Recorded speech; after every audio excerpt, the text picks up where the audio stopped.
বাজি করে বাচ্চাদেরকে খাইয়ে স্কুলে পাঠালাম। সকাল সকাল বাচ্চাদেরকে স্কুলে পাঠাতে হলে চা বিস্কিট নাস্তা করে খাইয়ে দিলে বাচ্চাদের সারাদিন কষ্ট হয়।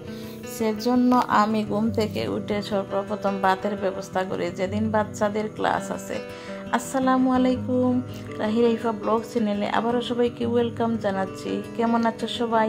আশা করি কাছে এবং দূরে, দেশ এবং দেশের বাহিরে যে যেখান থেকে আমার ভিডিওটি দেখতেছেন সবাই আল্লাহর রহমতে ভালো আছেন।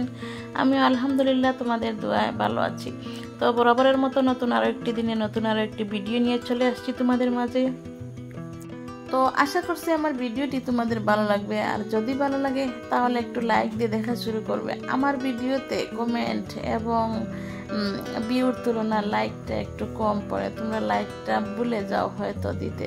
তো সকালবেলা ঘুম থেকে উঠে বাচ্চাদেরকে একটু নাস্তার ব্যবস্থা করে দিচ্ছি। খালি পেটে ফল খাওয়া যায় না, তো তাহলে দুটো বিস্কুট খাইয়ে এখন ওদেরকে কাঁঠালটা ভেঙে দিচ্ছি, কারণ কাঁঠালটা অতি নষ্ট হয়ে যাবে সেই জন্য। তো কাঁঠালের কুচগুলো খুব সুন্দর হয়েছে, তাই না?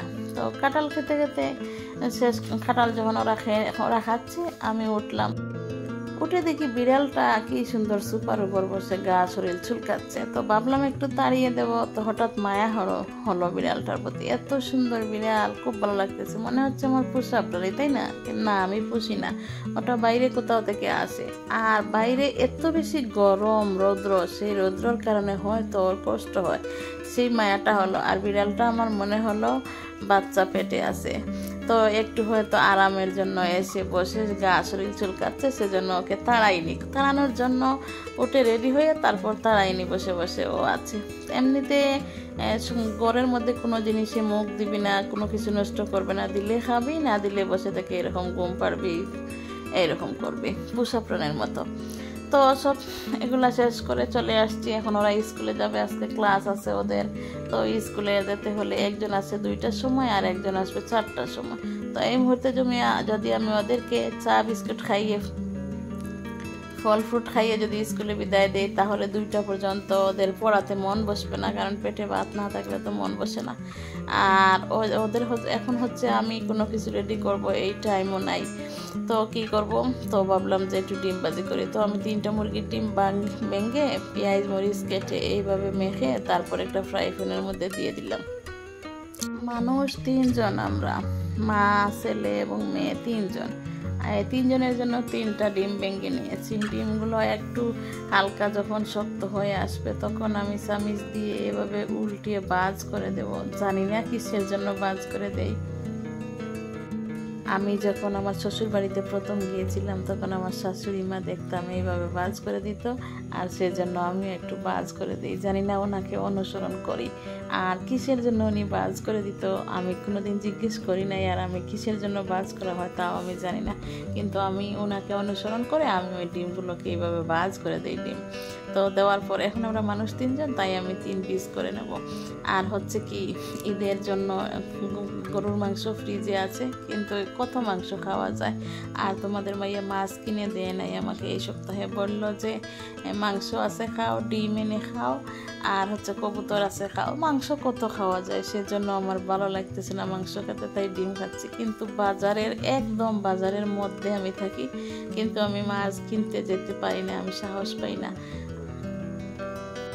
আমি 15 বছরের মধ্যে বিবাহিত জীবনের, আর আগে এত বাবার করেছিলাম, আমি কোনো দিনও বাজার থেকে মাছ কিনিনি। আমি লজ্জা পাই, মাছ কিনতে যেতে পারি না। আর এটা হচ্ছে তো একটা গ্রামের বাবার দেশ, বাবার এলাকা, সেজন্য আরও বেশি ভয় পাই। অনেক মানুষ চিনে, তো বাজার থেকে মাছ কিনে আনতে খুব লজ্জা করে, পারি না। তো এখন আমি 3 প্লেট বেড়ে নিয়েছি 3 জনের, আমি ছেলে এবং মেয়ে। তো আমি পরে খাবো, ছেলে এবং মেয়েকে খাইয়ে দিয়ে আমি স্কুলে বিদায় দিয়ে তারপর খাবো। তো বেড়ে নিয়েছি একসাথে। সকাল সকাল ডিম ভাজি আর গরম ভাত যদি হয় তাহলে কত না টেস্ট হয়, তাই না? খুব টেস্টি হয়েছিল ইনশাল্লাহ।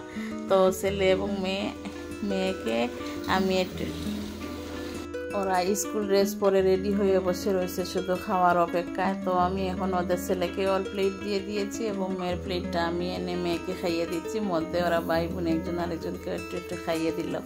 এখন আমি মেয়েটাকে খাইয়ে দিচ্ছি আর ওরা বিড়ালের সাথে কথা বলতেছে। বিড়ালটা উঠে নাই, বিড়ালটা ঘরের মধ্যে আছে, এখনও যায়নি। কিন্তু আমার ছেলে ওকে বারবার ডিম দিচ্ছে, কিন্তু বিড়ালটা ডিম খাচ্ছে না। তো প্লেটও দেখাচ্ছে, দেখ আমি ডিম দিয়ে খাচ্ছি, তুই ডিম দিয়ে খা।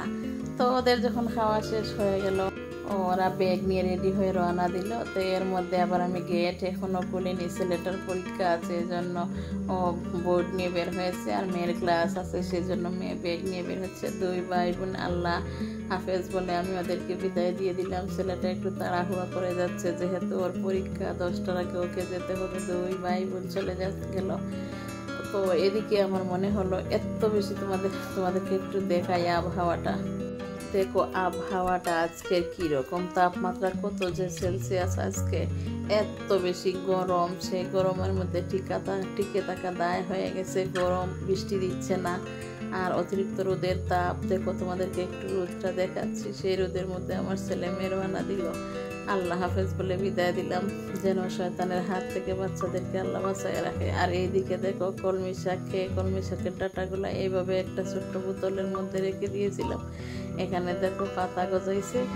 আবার এখান থেকে আশা করি এই জায়গায়ও শাক হয়ে যাবে, ওগুলো আর মরবে না। দেখো ছোট ছোট পাতা বের হচ্ছে, এখন অনেক সুন্দর হয়ে যাবে আশা করা যায়। এখান থেকে শুধু পানি দিয়ে যদি মাটি হতো আরো ভালো তখন।